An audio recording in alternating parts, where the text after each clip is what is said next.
It is officially the Houston Texans offseason, so you know what that means. We have to catch up with ESPN DJ's Bien-Aime.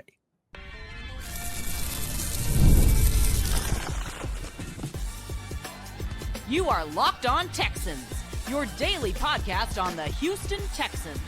Part of the Locked On Podcast Network, your team every day. Welcome to the Locked On Texans podcast. I'm your host, Big Sarge. Today, I'm joined by ESPN's own DJ Bien-Aime.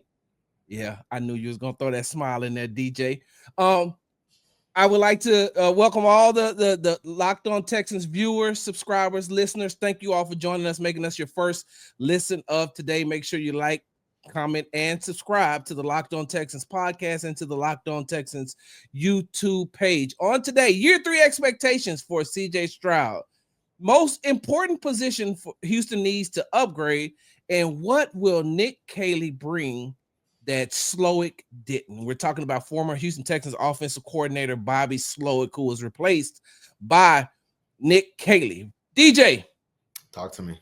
How's it going today? Doing good, man. You know, I know a lot of you viewers, you're just seeing us for the first time today, but earlier, me, Sarge, Chancellor Johnson, and Jonathan Alexander, we all got Don Ladies. Is that how you say it? Don Ladies. You know, we all met up, brotherhood, having some good food, but you know, they got all their food before me. You know what I'm saying? I ain't get my food to the end, and it was a little salty. You know what I'm saying? So poor customer service, average food. So the food was great, DJ. The whatever. Food was great. All right, DJ. The food good. You know what I'm saying? Whatever. DJ, 5 days ago, you dropped an exclusive, a very, very good article on ESPN.com, and it was about the predictability, lack of adjustments doomed Bobby Slowik's Texans. Doomed Bobby Slowik and the Texans. DJ, I want to open up and ask you this question. Okay. Why was it time for Bobby to go? Man, it's funny, like, you know, I had a lot of that reporting before he got fired, obviously, but I thought he was still gonna keep his job. You know what I mean? Like, I thought, okay, like, because most people didn't necessarily know what DeMeco was thinking. It was all speculation, for the most part. Obviously, I know you've reported plenty that like he was on the hot seat. I think out of everybody on the beat, you probably were the guy that was most out front with, and Bobby is way more 50-50 than I realized. So I tip of the cap to that. But I still thought, like, and we've had discussions off air. I was like, he's coming back. Like, you know what I'm saying? But I still reported and still talked to enough people to know, like, what some of the shortcomings were. So, like, if, let's say, he got fired mid-season next year and things didn't improve, I still had that. So when he got fired, obviously, it wasn't that much of a surprise to me. Mm-hmm. But still, like, you know, it still surprised me because I didn't think that DeMeco would pull that plug after 2 years. Knowing how good things were year one, from a production standpoint, the points were up, yards were up. CJ Stroud had a historic rookie season. Obviously, Nico broke out. You know, the O-line looked like a plus from at least a pass blocking standpoint. Devin Singletary came on strong towards the end. And, you know, so I'm thinking, okay, based off of that year one, maybe, you know, year two is down for multiple reasons. Maybe you run it back and at least give Bobby that one more year to fix it. But obviously that wasn't the case. I had one coach tell me one thing about DeMeco is he kind of gives you like two years to see if you can actually do the job at a high enough level long term. Mm-hmm. And then if you can't, he's going to move on. And we clearly saw that with Bobby Slowik. Before I ask you about Nick Caley, DJ, when you were doing this article, when you were doing your research and when you were doing, you know, all the background work that went into this article, and let me say this, by the way, it was a great article, man. And, you know, I really enjoy reading your stuff on ESPN and ESPN.com. And DJ, when I'm reading it, I'm saying it's almost like as if, like, I don't know your sources, but it's almost like I was talking to the sources as well because of the way that you wrote the report. Right. DJ, when you were doing your investigation, right, when you were doing your research, was there anybody that wanted Bobby to stay? Man, I feel like wanted him to stay. Man, that's tough. Um, that was tough. Yeah, I would say like he didn't have enough support to stay. You know what I'm saying? Obviously, there's probably some guys like I'm sure like I haven't talked to him about him specifically. But I'm sure Nico would have been fine with Bobby staying. Could think about it like along with CJ Stroud, Bobby also coming in helped him take that next step in his maturation. You know what I'm saying? And I'm sure there's some guys that were indifferent, but obviously, and we know we talked to enough guys that were more either like out on Bobby or kind of like on Bobby. And I think that, for sure he lost enough of the players to where like if you brought him back, like it just would have been tough sledding, you know what I'm saying? But yeah, to answer that question, I think he didn't have enough support and that's why he's gone, because I mean, as I put in my article, D'Amico asked guys to talk to players and obviously he didn't get many ringing endorsements, he didn't get cosigns. So if that's the case, you got to move on at that point. Yeah. And DJ, you and I were both in the team auditorium when the Houston Texans introduced their new offensive coordinator, Nick Caley. What will Nick Caley bring to the Houston Texans that Bobby Slowik didn't?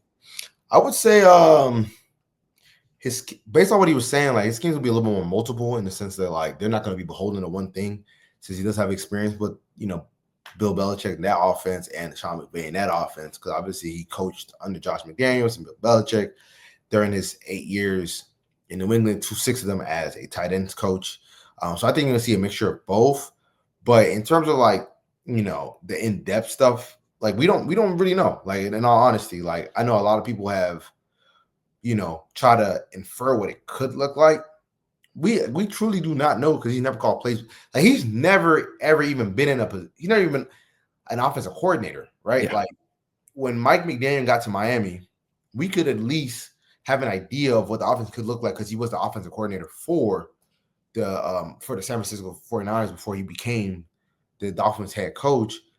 So at least like Kyle called a lot of plays, but they're working together to come up with a game plan, right? Yeah. If the Texans would have hired Mike LaFleur, the Rams offensive coordinator, he's called play before in New York, and again, like he's called, he's the offensive coordinator, so like they work together with Sean to come up with a game plan. Not saying that Nick Caley isn't a part of it. He absolutely was a part of that. But he's further down the chain in that aspect. So, and again, he was a tight ends coach in New England. Yeah. So he wasn't even a pass game coordinator there. So really he only had like 1 year of being a pass game coordinator because he got that role at the end of going into 2024. So in reality, like people don't necessarily know like what exactly it's going to look like on the outside looking in. Obviously, the Texans have an idea of what it'll look like. For me, to answer the question in a more what I want to see, I just want to see an offense that isn't beholden strictly to the scheme, no matter what no matter what the defense is doing. Because one thing that Bobby struggled a lot with was adjusting. You and I talk to players a bunch about that. Like his adjustments just weren't good enough. Which is why like the second half struggles, even though they try to downplay it, D'Amico and Bobby during the press conferences, we knew it was a problem because like they were dead last in second half scoring, and that's a good sign of okay. Once teams figure out what you're trying to do and they adjust, you have no counterpunch. Yeah, and we saw that time. And remember, they went like over a month without scoring a touchdown in the second half, right? Yeah. And that speaks solely to that falls a lot on coaching, right? Now, granted, there's some games like Detroit game, right? CJ throws a better pass to Tank, right, in the end zone. Maybe obviously they probably win that game at that point. That blew the game wide open at that point. But again, like we can point specific moments where the offense, where players didn't do their job, but we could also point to a lot of times where teams just had a great idea on what the Texans were trying to do from a schematic standpoint, like against the Lions in that specific game. On third downs, they went hella man, robber one, where they had like, I want to say like a robber in the middle of the field, kind of floating and cloud in the middle of the field because they know that Bobby and them love in breaking routes, right? Yeah. And they know that's a staple of the entire offense was trying to throw over the middle, right? And it worked in year one because they faced a lot more cover 3 looks and like single high looks because teams didn't necessarily respect the Texans wide receiving core to start out. After a while, obviously teams had to adjust. But in year 2, they played. CJ saw, I think the second or third most too high safety looks. Obviously, Burrow was one. I think Darnold might have been up there also. Oh no, it was Geno Smith. But again, CJ was in that top 3 range of just 2 shell safety coverages post snap to try to limit the big plays and keep everything in front of them. And they just didn't have any good counters to that on a consistent standpoint. Because in reality, you got to commit to running the ball, but you can't go outside zone consistently.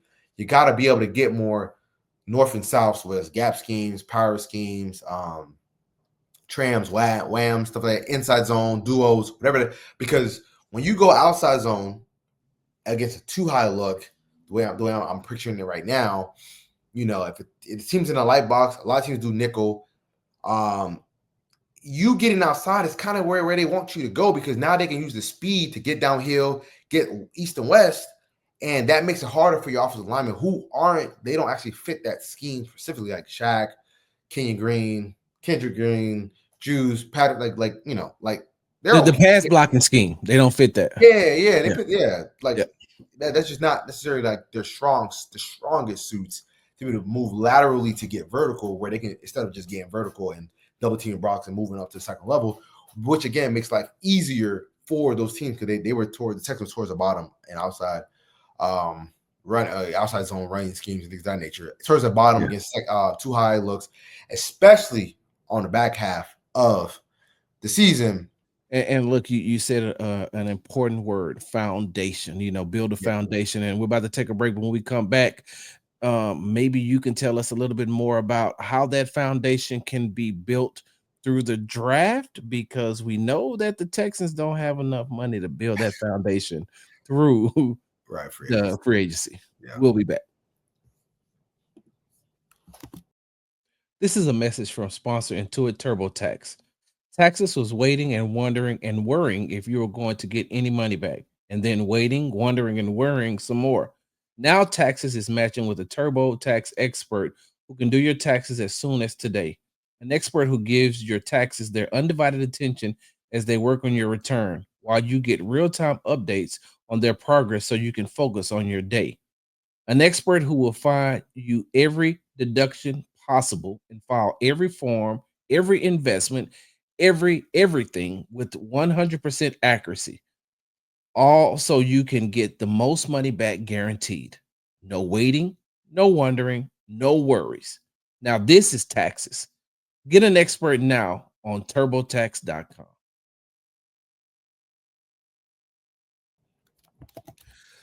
Welcome back, Locked On Texans viewers and fans. We are joined today by ESPN's DJ Bien-Aime, a guy that, look, for most of you all don't know, DJ and I, we debate a lot, like a lot. And so what you're getting is the calmer, nicer version of our conversations that we have, because if I say that the sky is blue, DJ is going to say, well, when the sun sets, it actually turns red. So Sarge is not blue all of the time. I mean, sometimes the sky be gray. See, you see what I'm saying, y'all? Y'all see? You see what I mean? It's just, he started, and he spoke about us all getting together today. At one point I had to tell Chance, hey, look, man, DJ misses us and he just wants to debate. So whatever you say, he's going to say the opposite. Speaking of the opposite, DJ, opposite of having a lot of cap space coming into 2024, the opposite of that is having no money heading into 2025. Right. And so when you look at the Houston Texans, who are very, very cash strapped when it comes to being players in the free agency market, like they were able to do last year by bringing in a Danielle Hunter, by getting Azeez Al-Shaair, by being able to, trade and bring in Joe Mixon, and, just be able to help out with it, bring in Danico Autry, be able to add those pieces to make that run. And unfortunately, it didn't work out for them because of, between the injuries and, some of the play calling that we talked about earlier, some of the execution from the players, it didn't work out. And so now they have to do a lot of either 1-year rentals, or they're going to have to do a lot of drafting. They're going to have to nail the draft. And I think they only have 6 draft picks starting at number 25. So DJ, what is the most important position Houston needs to upgrade at, and where do you see them what position do you see them taking first in the draft if they stay at 25? Yeah, I would say to start out, I think most important. I know a lot of people are gonna say like offensive line, but I would say it's probably wide receiver. Right, probably Yeah, not the gonna same hang thing. this year. Obviously, like Nick Caley did say on 610 that with Seth and I forgot the other dudes. I think it was Seth and Sean. Sean. Yeah. He said that that door will leave that door open. With But Stephon Diggs. yeah, but what does that really mean? That's not really saying much. You know what I'm saying? Right. But even if you did bring him back, you have to get younger and more explosive for the future. So I think that. Well, wait, hold on, DJ. Hold on before you finish that thought. Hold on. Because I want to ask you this question. Because you all right? Yeah, I'm good. Okay. I wanted to ask you this question, DJ, real quickly, because you brought up Stephon Diggs, and he was only here for a year, right? I feel like when you talked about the wide receiver position, I feel that the wide receiver position also needs to upgrade. And if Nick Caley is who we think he is under the Sean McVay system, he'll be able to make it work with what he has in the offensive line to get the ball out of CJ's hands a little bit faster and knows how to, work with the protection. Right. But with that being said, John and I had a conversation on Wednesday's show, if I'm not mistaken. DJ, the San Francisco 49ers are going to cut Deebo Samuel. Hold on, just hear me out. They're going to cut Deebo Samuel, right? Because if they trade him, they're going to lose $15 million. If they cut him after June 1, they will be able to save $5 million. DJ, how come Deebo Samuel can at least be a 1-year rental? And then when they do have the amount of money in 2026 to be able to go after some of the wide receivers as far as free agency is concerned, to actually put a wide receiver 2 to go along with Tank Dell where he'll be back fully healthy. How come it can't be Deebo Samuel? Because Deebo is on the decline. Deebo isn't necessarily a route runner. He's more of a playmaker. He's giving the ball in space. He's getting up there in age. He's not necessarily injury prone, but he has a lot of miles on him. He's 29 right now. And he'll be 30 by the playoffs of next year. He'll be 30 by the playoffs of next year. And 30 is kind of like that cliff for our receivers. I know like we only talk about running backs, but it is for running. It is for wide receivers too, and he's gotten a lot of carries. He's gotten actually 202 carries in his career. I'm looking at it right now. I mean, yeah. So my issue is he's not necessarily a route runner. Like he can run routes here and there, but that's not his bag. Like his bag is like giving the ball in space, on which make a lot of people miss. And I don't think that's what this offense needs. I think this offense needs another guy that can get open against man coverage, right? Because I think in the playoff game when they doubled Nico. Nobody else was necessarily getting open fast enough or quick enough, right? So I think that is probably the biggest need right there. You need someone that can, another thing too, you need someone that can take the top off the defense, right? Like someone that people like have to like respect from a speed standpoint, like because he can, not saying Nico can't be that guy. Nico can be that guy, but it's better to have two, or at least Nico can be an all-around guy, and then the other guy can be the guy that takes the top off, right? Yeah. That kind of like when you had D-Hop and you had Will Fuller, right? Yeah. D-Hop, obviously the D1. Like he was D1, he was the guy. And then you had Will Fuller who could also like back up the defense to give guys more space. So I think from a skill set standpoint, you need a guy that can really burn and take the top off the defense. Because obviously CJ can get it out there. He could throw it down the field. He's played with burners throughout his career, Chris Olave, Garrett Wilson, et cetera, et cetera, et cetera. But in Houston, he hasn't necessarily had that. Not saying Nico has been able to create those down the field plays, but I would rather a guy that can win against one-on-one and be a threat downfield. Deebo isn't necessarily that guy. Where are you going to find that guy, though? I mean, I know if you're going to go into the draft and you're going to draft someone and you're going to draft a wide receiver, let's just say we're going to draft a wide receiver 2, right?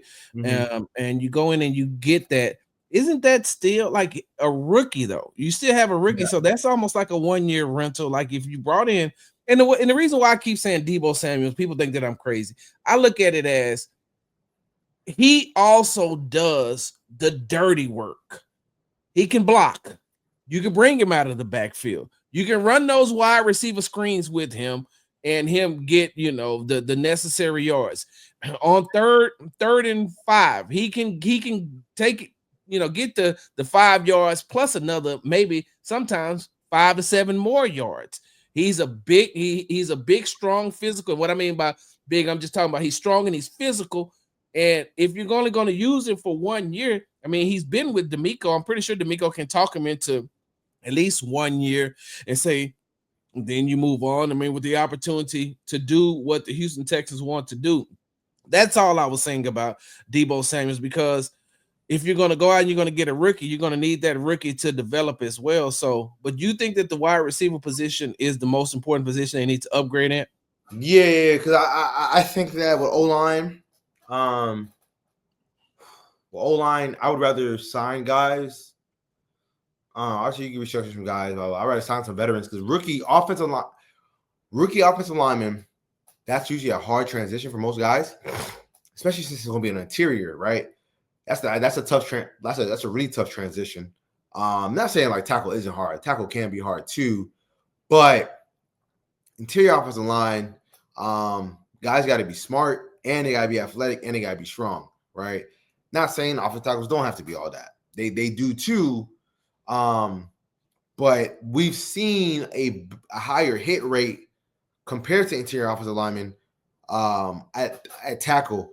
But another issue is the Texans' most quality offensive linemen that are going to impact year one, you're most likely, not saying you can't, but most likely won't find them at the end of round 1. Texans are picking 25th. Yeah. At the end, that's basically at the end of the first round. Like, there's not a lot of guys that get drafted there at interior offensive lineman and they hit the ground running, right? Because you kind of need an impact guy right now, right? Because CJ is he's not on last year being cheap. I think the next season's kind of last year of being cheap-ish, and then they got, the numbers start to get kind of wonky at that point. But for him and Will at the same time. Right. But then if you extend them, blah, blah, blah. But regardless, like, their paydays are due. I would say that wide receiver, you have a better chance. Not saying the guy is going to hit, but a better chance. Think about it. Brian Thomas was drafted 23rd overall. You know what I'm saying? Like, yeah, he was a Pro Bowler year 1. Lad McConkey was a second-round wide receiver. You know what I'm saying? Like, you can find receivers in that little window that can become impact players. Now you can also end up with a raccoon eater or Keon Coleman. But again, like, there's a lot of offensive and interior offensive linemen that miss in that window that we just don't hear about because, like, they play a position that isn't as glamorous. So I think if you can sign guys that can kind of patch things up-ish, and then, maybe later on down the line, or, just hope that Blake Fisher develops into a stud tackle. Obviously, you keep Laramie, and then maybe you move Titus to left guard if you want to keep him there, and then maybe at that point you only got to sign one guy because Titus was actually straight at left guard from a pass blocking standpoint and a run blocking standpoint. You just out on Kenyon Green. I'm not out on him. I think he needs a fresh start. I actually think the scheme, especially if they do more gap stuff, fits him. I just think that the Texans lost all faith in him, right? Like, which is really weird though, DJ. And the reason why I said it's really weird because he's only been in the league 4 years? Yeah, but this staff didn't draft him. He's going into his 4th year, right?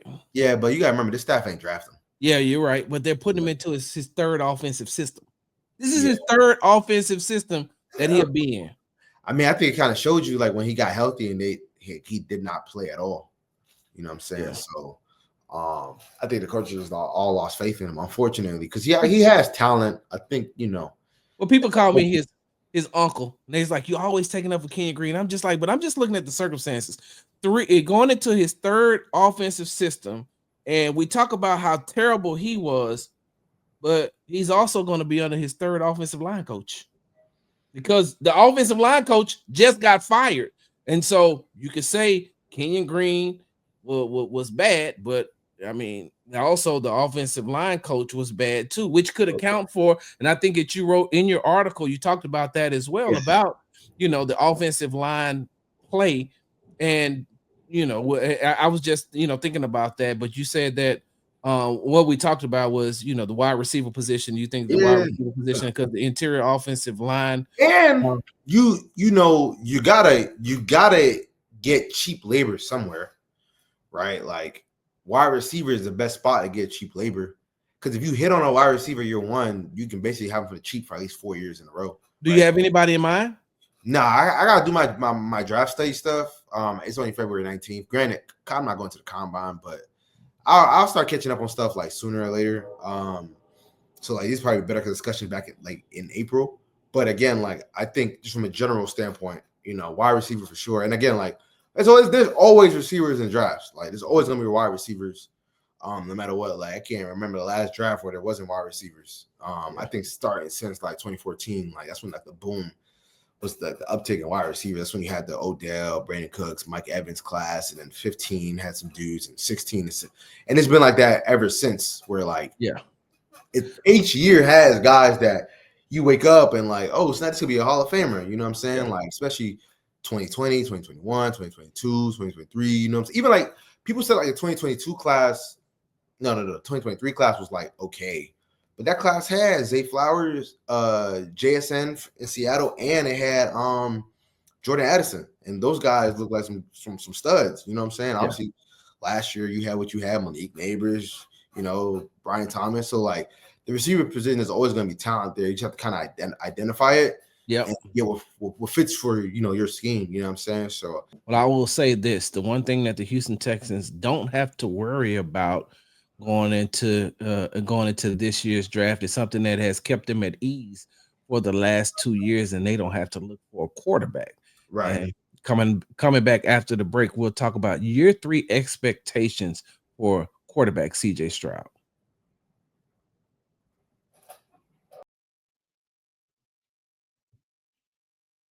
When the game tips off, the NBA action is just getting started, and there's no better place to get in on it than FanDuel, America's #1 sportsbook. With FanDuel, you can place live bets throughout the game. So even if you miss the opening tip-off or want to bet on a fourth quarter comeback, you can stay in the action. And if you're looking for a bigger payout, you can even combine your live bets into a same game parlay. There's a lot of my friends right now who's wondering what the NBA is going to look like coming out of the All-Star break. And we've had a couple of conversations. There's a lot of guys looking at the games that are going to be played within these next couple of days, and they're looking at what is the line going to be, what is the over and under for these different players. And we discussed it, and they said, hey man, look, I'm ready to, once these games get back going and multiple games are played, I'm ready to go to FanDuel so I can make me some money. Right now, new FanDuel customers can get $150 in bonus bets if you place your first $5 bet wins. Just visit FanDuel.com to join today. That's FanDuel.com for your shot at $150 in bonus bets. Make every moment more with FanDuel, the official sports betting partner of the NBA. Welcome back, Locked On Texans fans, viewers, listeners. Make sure to like, comment, and subscribe to the Locked On Texans podcast and to the Locked On Texans YouTube page. Today, we're joined by ESPN's DJ Bien-Aime. DJ, year 3 expectations for CJ Stroud. And let me say it like this. I normally don't judge quarterbacks until after year 3, right? I'll be like, hey, after year 3, I'll tell you what I think about a rookie quarterback. But after year 1, DJ, and even after year 2, I think I already know what I think about CJ Stroud. Watching, we've watched every practice that we've been able, every OTA, rookie mini camp, training camp. We traveled to Ohio to watch him in training camp. Right. We've seen pretty much every snap that he's taken in his NFL career as far as preseason, regular season, and playoffs. So I know what my expectations are, but what are yours, DJ? I would say going in year 3, as long as the Texans brass does what they're supposed to do, I think most people have the same top 4. It's Pat, Josh, Lamar, Burrow, and then like the 5th guy is kind of rotating door at this point. I think the expectation for him to play at that type of top 5 level. And I think he can do that. I think he has all the talent to do that. I think he has the intellect to do that. I'm not saying like he has to be top 5. He's not top 5. Like disappointment. I think that 5 to 8 range, just to be back in that bubble. That's what I would say. Because again, like he can make all the throws. He's athletic enough. He can create. He can buy time with his feet. Obviously, he's not like the best athlete. Obviously, he kind of has to play more like Joe Burrow. But that's going to fall back on the Texans. Like you got to go get CJ another guy. So if you want to go get his teammate from Ohio State, I don't want to try to pronounce his name. I think his name is Emeka. But that'd be a good fit, just to be able to get the best out of CJ. And we've seen like when you pair a quarterback with one of his college guys, it usually works. Joe Burrow, Jamar Chase, Tua, Jalen Waddle, Jalen Hurts, Devonta Smith. It usually works. Because they already got that chemistry, you know what I'm saying? Yep. Like, and they've been able to make plays together. I'm pretty sure, like, if Jared Jeudy had went to, like, I think, because if my memory is correct, Jared Jeudy was also in 2020. I'm pretty sure if Jared Jeudy got drafted to Miami, right, like, or Philly, he would have been he would have popped off, because he ended up popping off at the end. He made a Pro Bowl this year. But he probably popped off a little bit earlier because he has familiarity with Jalen Hurts and Tua Tagovailoa, you know what I'm saying? So I think if they can get that guy, I know you asked me about some receivers that just popped up in my head who they should draft. That guy works for me. Just so you can get the best out of CJ. Because I'm anticipating the offensive line is going to be much better from a coaching standpoint. Even though they brought back Cole Popovich, who was an assistant, but I'm sure that Texans player vouched for him, obviously. Yep. And he has experience with Nick Caley. So I think that cohesion should improve the offensive line. How much? We'll see. But it can't get much better. It can only go up, right? It's basically a few inches off of the ground. All I can do is go up now. So I think that, man, my expectation is top 8 minimum. Because he has the talent, man. I think that year 1 was special. You know what I'm saying? Obviously, year 2, he didn't play to his standards. And, you and I, we've had conversations with him. And we kind of know, how year 2 helped him evolve as a man, So I think going to year 3, everything should be high. Because I think we're going to get the best version of him that we've seen through the first 3 years of his career. Yeah, I agree with everything that you say, DJ. And I just want to add this real quick. So when I look at CJ, and like I said, I've watched him the last 2 years. After year 1, I could already pretty much knew what I expected from CJ for his career.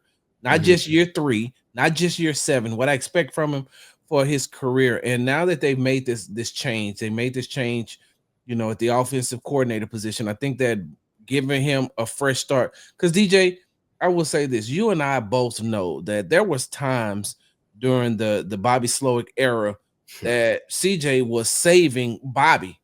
And just by being the guy, because he would, and Bobby even admitted it, in multiple press conferences that, hey man, CJ saved me. I've made some bad calls, and CJ has been able to save me just because of who he is. Everything about that young man says the guy. Everything about that young man says that he is the man. And DJ, you can attest. A lot of people don't get a chance to see CJ away from the field, but because we have the opportunity to, and by me being, such an older guy that has been through a lot, that's a young man that has his head on straight. When I'm listening to him talk, like he's very, very wise for his age, and that could be because of what he's been through or what he went through when he was younger. But a lot of people don't realize how much that young man has and carries, the weight that he carries on his shoulders on and off the field. Right. And just to hear him talking and how he carries himself, I like that. And he's always like, hey, look, this ain't about CJ, this is about the team. I want to make sure that the team is successful. So by the team being successful, the team success means that I'm going to be successful. And I think that in year 3, he will start to learn more and more about being the guy. Year 1, it was new to him. Year 2 could have been a burden. Year 3, he's going to step into who he really is as far as being an NFL quarterback. DJ, oh, you got something you want to? Yeah, I was gonna say, like, like, obviously, a lot of things that you and I have talked with CJ about. Obviously, we ain't gonna talk about all that here, but like, I would say that, going into year 3, yeah, I expect special stuff, mainly because, the adversity that he dealt with in year 2, has, he's really learned from it. You know what I'm saying? Like you could tell he learned from it just from our conversations by the end of the year, like the conversations we had. And those were some really introspective conversations that you don't necessarily get with most quarterbacks in the NFL. Granted, like, we built that trust with him so he can talk to us in that manner. Not everybody can get that. And, shout out to us, us and, you, me, Chance, Jonathan, even like Kim, you know what I'm saying? Like, and I think that some of those conversations, you can tell that this offseason, he's going to be locked in ways that he hasn't been locked in before. And obviously, year 3 will have some trials and tribulations, but he's going to be so much better, so much more equipped to handle all of it. Yes. Than he was in year 2.